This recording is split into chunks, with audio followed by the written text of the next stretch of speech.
Ang kwento ng tatlong magkakaibigan na sila Jubal, Sambag at Omar na naglakbay sa malayong kaharian ng Samadi upang iligtas ito sa malupit na demonyang babae na si Ravenel.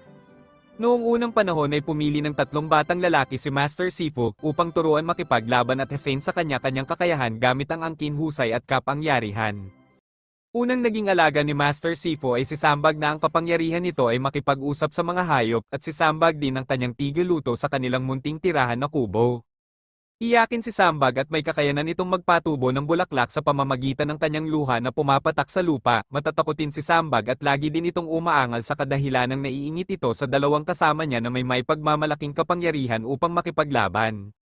Pangalawa ay si Jubal na ibinili ng kanyang ina kay Sifu doon sa merkado upang turuan at maging ganap na tao pagdating ng panahon. Si Jubal ang tumatayong leader sa tatlo dahil sa angking kabaitan nito at sa pagiging mahinahon. Ang kapangyarihan ni Jubal ay kaya nitong lumipad at maglabas ng malakas na kapangyarihan gamit ang kabibe na ibinigay ng kanilang master na si Sifu.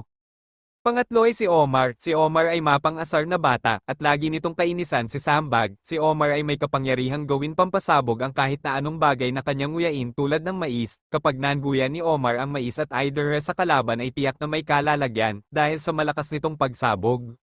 Isang gabi habang nagtatalo si Omar at si Sambag ay may dumating na bisita si Master Sifu galing ng Samadi na napansin naman ni Jubal, kaya napahinto si Omar at Sambag sa pagtatalo, sumilip sila sa bintana at tinignan nila yung dumating na bisita. Ngunit napansin sila ni Master Sifu at dali-dali itong pumunta sa kubo para tiyakin kung gising pa ba ang tatlong bata. Mabilis naman nakabalik sa higa ng tatlo at nag-akting na matulog.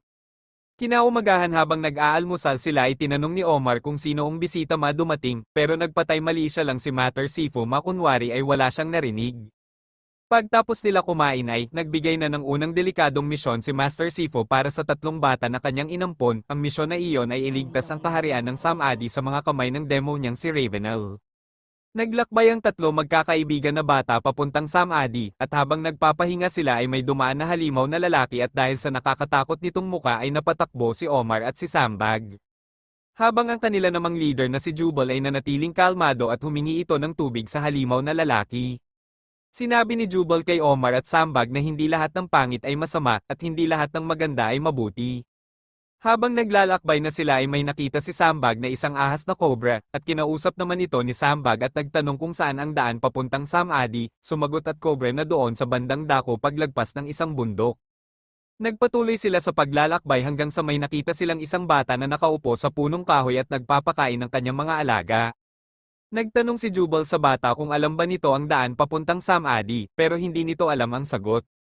Kaya nagtanong uli si Omar kung pwede makikain at sumagot ang bata na pwede. At yun nga, pagkakita ng tatlong magkakaibigan sa likod ng bata ay ang mga alaga pala nito na pinapakain ay ang mga taong kambing. At yun na nga, hinela sila ng mga kambing para tumabi sa kanila at sinubuan sila ng mga taong kambing ng mga dahon na kinakain din nila. Halos mapasok ang tatlong magkakaibigan sa isinusubo sa kanila ng mga taong kambing.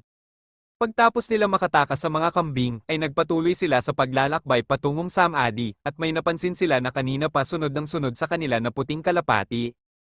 Lagi itong nakabantay sa kanila. Pumasok ang tatlong magkakaibigan sa abandonadong gusali, at laking gulat nila na may pugot na ulo ang bumungad sa kanila sa loob. Kumari pa ng takbo si Omar at Sambag dahil sa takot sa pugot na ulo, samantalang kalmado naman ang kanilang leader na si Jubal. Pinlano ng tatlo na hulihin ang pugot na ulo sa kadahilanang napansin ni Jubal na hindi tunay ang dugo nito at waring nananakot lamang ito sa kanila. Nung nahuli na nila ang pugot na ulo ay nag-anyong magandang babae ito at dahil sa taglay nitong kagandahan ay napahanga ng husto si Sambag. Nilisan nila ang lumang gusali at nagtungo sa nayon. Nagpatuloy sila sa paglalakbay hanggang sa makarating sila kung saan banibitay naman si Aling Tela ang bayawak. Ipinagtanggol nila ito at nakipaglaban sila sa mga taong nayon na nakatira malapit doon. Nailigtas naman nila si Tela ang bayawak dahil hindi naman ito namamatay kahit ilang ulit pa itong bitayin.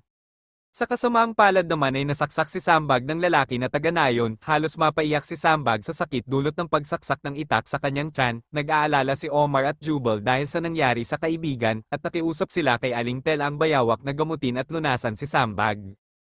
Sa kabutihang palad naman ay pumayag si Tela ang bayawak na gamutin si Sambag, subalit kailangan nilang antayin ang bahay ni Tela ang nayawak na naglalakad patungo sa lugar nila. Sa pagkakataong iyon ay nakasakay na sila sa naglalakad na bahay ni Tela ang Bayawak at sa mga oras na iyon ay kasalukuyan ng ginagamot ang sugat ni Sambad. Gumamit ng isang tuyong dahon si Tela ang Bayawak at idinikit sa sugat ni Sambag. Dumkit naman ang sugat ni Sambag sa tuyong dahon na inilagay ni Tela ang Bayawak. At kinaumagahan ay ginayasing ni Tela ang Bayawak si Jubal at Omar sa kadahilanang lumisan na si Sambag kasama si Hasmin na multo dahil naikwento ni Hasmin kay Sambag na ninakaw ni Diablong Bungo ang mga buto ni Hasmin kaya pag-alagala lang ang kanyang kaluluwa, agad naman sumunod si Jubal at Omar upang iligtas ang kaibigan laban kay Diablong Bungo na isa sa mga kampa ni Ravenel. Pagdating ni Jubal at Omar doon ay tinulungan nila sila Sambag at Hasmin upang mahanap ang mga buto nito. Kumanta sila ng isang kanta na itinuro pa ni Tela ang Bayawak upang kusang lumitaw ang mga buto ni Hasmin mula sa pagkakatago ni Diablong Bungo sa ilalim ng tubig. Kumanta sila ng butot kalansay tabi-tabi po sa bangkay, lulubog lilito sa saradong hukay. At lumitaw naman ang mga bungo ni Hasmin, habang isa-isa na nila itong inilalagay sa sako ay, bigla naman nagpakita si Diablong Bungo na alagay na Ravenel, malakas si Diablong Bungo at hindi kinaya ng tatlong magkakaibigan. Mabuti na lang ay may sumaklolo sa kanila na isang batang Shaolin na napakagaling sa larangan ng pakikipaglaban, at tinulungan sila nito hanggang sa sila ay makatakas at makalabas sa kaharian ni Diablong Bungo. Pagkalabas nila ay humingi ng paumanhin si Sambag kay Hasmin dahil hindi nito nakuha ang mga buto ng magandang multo.